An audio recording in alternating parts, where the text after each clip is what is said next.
बिस्मिल्लाहिर्रहमानिर्रहीम। असां मुंहिंजी सूजा असां थोरा आहियूं। मुंहिंजा तरीक़ा वाइस प्रेसिडेंट पाकिस्तान पार्टी शहीद जे तरफ़ों खां इख़्तियार जारी आहे ऐं मुकमल जारी रहंदो, पूरी सिटी में जारी रहंदो। असां ई कंदासीं त असां बेस्तारी में नज़र में मुकमल गंद जो ढेर आहे, पानी जो ढेर आहे, मक्खियुनि जो ढेर आहे। नई हिनमल ताईं स्प्रे आहे पूरे लाड़काने में, हर घर में मक्खी माना मौजूदु आहे। बीमारी जेको आहे तमामु घणी थी वियूं आहिनि ऐं अगरि इहा बीमारी घणी थींदी त तमामु जेको आहे गुरबत में जेको आहे अवाम अची सघे थो, ग़रीब अवाम अची सघे थो। असां मुकमल इहो लाड़काना इंतज़ाम खां ऐं सिंध गवर्नमेंट खां मुतालबो था कयूं त लाड़काने जे अंदरि मुकमल सफ़ाई जे अंदरि सफ़ाई कई वञे, न त असां रोड ते निकिरींदासीं, मेन रोड ते निकिरींदासीं, असां धाणा हणंदासीं। हे ॿई आहिनि पर मुकमल जॻह में ॿी शयूं असां 20 जो दौरो करे आख़िरी जेको दौरो हूंदो उहो SP रोड ते हूंदो।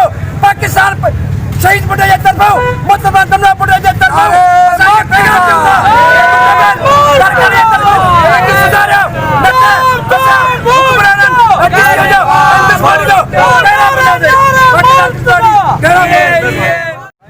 पानी नाली जो कि वो रोड में पानी मौजूद है। आप हिन जी कॉलोनी जा आहियो, तव्हांजो घर बुढ़ी वारनि में पानी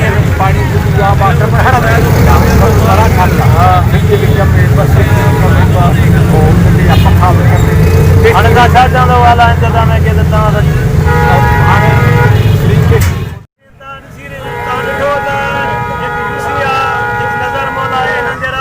तमामु घणा मसाला आहिनि जंहिंजे हवाले सां तमामु ग़म ऐं गुस्से जे हालत में आहिनि। हिननि जो इहो ई चवणु आहे त जेकॾहिं असांजी यूसी नज़र मौला जा मसइला हल न कया विया त असां पंहिंजे जो दाइरो अञा वसी कंदासीं। मां आहियां मोहम्मद इक़बाल शेख, चीफ रिपोर्टर मुंहिंजी सिंध न्यूज़ लाड़काना। हक़नि जी असलात लाइ मुंहिंजी सिंध